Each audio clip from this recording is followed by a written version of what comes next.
ഉത്തർപ്രദേശിലെ കാൺപൂരിൽ നടന്ന സംഭവം സാധാരണ കുടുംബ വഴക്കുകളിൽ നിന്നാണ് ആരംഭിച്ചത് എന്നുള്ളത് തന്നെ സമൂഹ ശാസ്ത്രജ്ഞരെ അത്ഭുതപ്പെടുത്തുന്ന ഒരു കാര്യമാണെന്ന് തന്നെ പറയാം. ഒരാൾ ഭർത്താവിനോട് ചെറിയ കാര്യത്തിൽ ചായ ഉണ്ടാക്കണോ വേണ്ടയോ എന്ന കാര്യത്തിൽ വാക്കേറ്റത്തിൽ ഏർപ്പെടുന്നു. എന്നാൽ ചെറിയ വാക്കേറ്റം തന്നെ നിമിഷങ്ങൾക്കുള്ളിൽ ജീവനും മരണവും തമ്മിലുള്ള ഭീകരമായ സാഹചര്യങ്ങളിലേക്ക് വളർന്നു എത്തുന്നു എന്നതാണ് ഏറ്റവും ഞെട്ടിപ്പിക്കുന്ന സത്യം. മനുഷ്യരുടെ ദിനചര്യയിൽ കാണുന്ന ചെറിയ ചെറിയ പ്രശ്നങ്ങൾ പോലും ചിലപ്പോൾ അതീവ ഗൗരവമായ സംഭവങ്ങളായി മാറുന്നുവെന്ന് ചരിത്രം തെളിയിച്ചിട്ടുണ്ടെങ്കിലും മാലതിയുടെ സംഭവം സമൂഹത്തിന് വലിയൊരു മുന്നറിയിപ്പാണ് നൽകുന്നത്. കുടുംബത്തിലെ സ്വകാര്യ മേഖലയിൽ നടന്ന വാക്കേറ്റം തന്നെ ഒടുവിൽ ഗംഗാ നദിയുടെ കരയിൽ മുതലയുമായുള്ള ഒരു ജീവൻ മരണ പോരാട്ടത്തിന്റെ ഭാഗമായി മാറുകയായിരുന്നു. മാലതി തന്റെ ഭർത്താവിനോടൊപ്പം വർഷങ്ങളായി ജീവിച്ചു വരികയായിരുന്നു. എന്നാൽ ദാമ്പത്യ ജീവിതത്തിൽ ഉണ്ടാകുന്ന സാധാരണ പ്രശ്നങ്ങൾക്കപ്പുറം അവർക്കിടയിൽ ചിലപ്പോഴൊക്കെ ചെറിയ ചെറിയ കാര്യങ്ങൾ വലിയ വലിയ പ്രശ്നങ്ങളായി മാറുന്നുണ്ടെന്ന് അയൽക്കാരും സുഹൃത്തുക്കളും പിന്നീട് മാധ്യമങ്ങളോട് പറയുന്നുണ്ടായിരുന്നു. ഇന്ത്യൻ കുടുംബ വ്യവസ്ഥയിൽ സ്ത്രീകളോട് പലപ്പോഴും ചായ ഉണ്ടാക്കുക, ഭക്ഷണം തയ്യാറാക്കുക പോലുള്ള ആവശ്യങ്ങൾ ഒരു നിർബന്ധമായി വരുന്ന പതിവാണ്. എന്നാൽ മാലതി നീ തന്നെ ഉണ്ടാക്കി കുടിക്കുക എന്ന് പറഞ്ഞപ്പോൾ അത് ഭർത്താവ് മനസ്സിലാക്കാതെ വലിയ വഴക്കിലേക്ക് മാറുകയായിരുന്നു. ഇതിലൂടെ മനസ്സിലാക്കാൻ കഴിയുന്നത് കുടുംബ ജീവിതത്തിലെ സാമ്പ്രദായിക പ്രതീക്ഷകളും സ്ത്രീ പുരുഷ ബന്ധത്തിലെ അസന്തുലിതാവസ്ഥകളും ഇന്നും വീടുകളിൽ നിലനിൽക്കുന്നു എന്നത് തന്നെയാണ്. വാക്കേറ്റം ശക്തമായപ്പോൾ ദേഷ്യത്തിൽ വീട് വിട്ടിറങ്ങിയ മാലതി ചിന്തിക്കാൻ സമയം പോലും എടുക്കാതെ നേരെ ജാങ്മൌവിലെ ഗംഗാനദി പാലത്തിലേക്ക് നടക്കുകയായിരുന്നു. അന്ന് രാത്രി ഗംഗാനദി ഇരുട്ടിന്റെ മറവിൽ ഭീതിജനകമായൊരു ദൃശ്യം തന്നെയായിരുന്നു. പാലത്തിന് കീഴിൽ ഒഴുകുന്ന ശക്തമായ വെള്ളവും അകലെയൊക്കെ കേൾക്കുന്ന മുയലിന്റെ കരച്ചിലുകളും രാത്രിയുടെ മൗനവും ചേർന്ന ഒരു അസ്വാഭാവിക അന്തരീക്ഷം ഉണ്ടായിരുന്നു.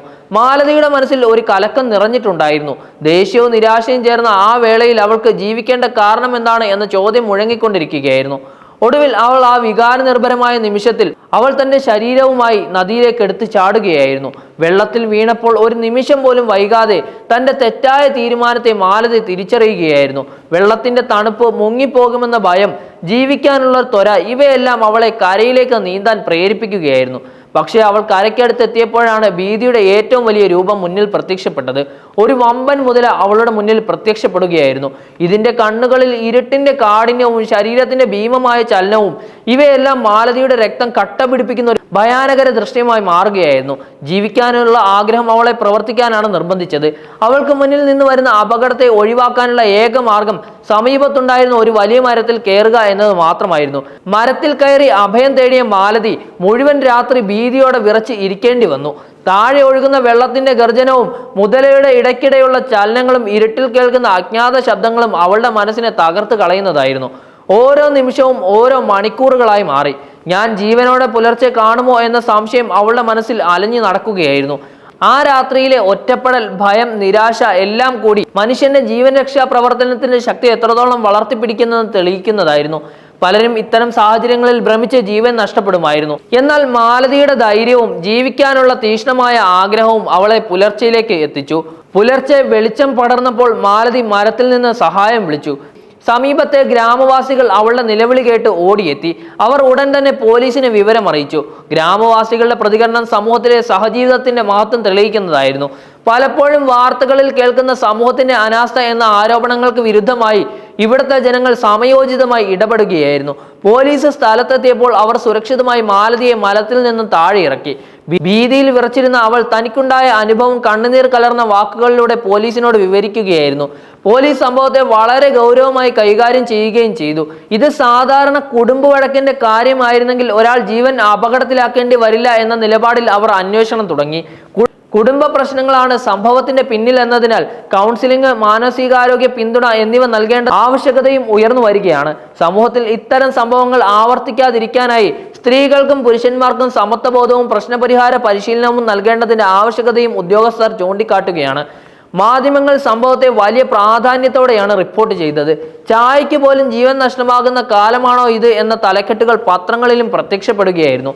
ടെലിവിഷൻ ചാനലുകൾ മാലതിയെ ഹീറോയിനായി ചിത്രീകരിക്കുന്നുണ്ടായിരുന്നു. ചിലർ അത് മാനസികാരോഗ്യത്തിന്റെ അവഗണനയായി പ്രഖ്യാപിക്കുകയും വ്യാഖ്യാനിക്കുകയും ചെയ്യുന്നുണ്ടായിരുന്നു. മറ്റു ചിലർ കുടുംബ ബന്ധത്തിലെ അസന്തുലിതാവസ്ഥയെ കുറ്റപ്പെടുത്തുകയും ചെയ്തു. സമൂഹ മാധ്യമങ്ങളിൽ ചർച്ചകൾ നിറഞ്ഞൊഴുകുകയായിരുന്നു.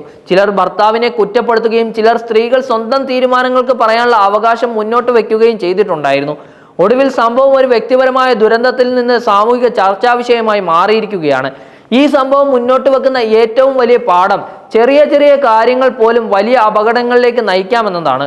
കുടുംബ വഴക്കുകൾ ഓരോ വീട്ടിലും പതിവാണ്. പക്ഷേ അവയെ നിയന്ത്രിക്കാനുള്ള പരിശീലനം പലർക്കുമില്ല. മാനസികാരോഗ്യം, ക്ഷമ, ആശയവിനിമയ ശേഷി ഇവയൊക്കെ കുടുംബജീവിതത്തിലെ അടിസ്ഥാനം തന്നെയാണ്. എന്നാൽ അവയെ പ്രോത്സാഹിപ്പിക്കുന്ന സാമൂഹിക സംവിധാനം ഇല്ലെങ്കിൽ ചെറിയ ചെറിയ വഴക്കുകൾ തന്നെ ജീവൻ നഷ്ടപ്പെടുത്തുന്ന ദുരന്തങ്ങളിലേക്ക് മാറുകയും ചെയ്യും. മാലതിയുടെ സംഭവം വ്യക്തികളുടെ മാനസികാരോഗ്യത്തിലും കുടുംബങ്ങളുടെ ഏകോപന ശേഷിയിലും സമൂഹത്തിന്റെ പിന്തുണയിലും വലിയ ചോദ്യങ്ങൾ ഉയർത്തുകയാണ്. ഇന്ന് മാലതി സുരക്ഷിതയായിരിക്കുമ്പോഴും അവൾ അനുഭവിച്ച ഭയം ജീവിതകാലം മുഴുവൻ അവളെ പിന്തുടരുകയും ചെയ്യും. എന്നാൽ സമൂഹത്തിന് അവൾ നൽകിയ മുന്നറിയിപ്പ് ഏറെ വിലപ്പെട്ടതാണ്. കുടുംബ പ്രശ്നങ്ങൾക്കും മാനസിക സംഘർഷങ്ങൾക്കും സമയോചിത പരിഹാരങ്ങൾ തേടാതെ പോയാൽ അത് ജീവൻ നഷ്ടപ്പെടുന്ന അവസ്ഥയിലേക്ക് നയിക്കാം എന്നതാണ്. സർക്കാർ, പോലീസ്, സാമൂഹിക പ്രവർത്തകർ എന്നിവർ ഇത്തരം സംഭവങ്ങൾ ആവർത്തിക്കാതിരിക്കാനുള്ള പ്രതിരോധ നടപടികൾ സ്വീകരിക്കേണ്ടതുണ്ട്. ദാമ്പത്യ ജീവിതത്തിൽ ആശയവിനിമയം, പരസ്പര ബഹുമാനം, സഹിഷ്ണുത ഇവയാണ് ഇത്തരം ദുരന്തങ്ങളെ ഒഴിവാക്കാനുള്ള ഏക മരുന്ന്. ഗംഗാനദിയിൽ മുതലയെ കണ്ട് മരത്തിൽ രാത്രിയിൽ മുഴുവൻ അഭയം തേടിയ മാലതിയുടെ കഥ ഒരു സ്ത്രീയുടെ ജീവൻ രക്ഷാ പോരാട്ടം എന്നതിനേക്കാൾ സമൂഹത്തിന് വലിയൊരു ജീവിത പാഠം തന്നെയാണ് നൽകുന്നത്.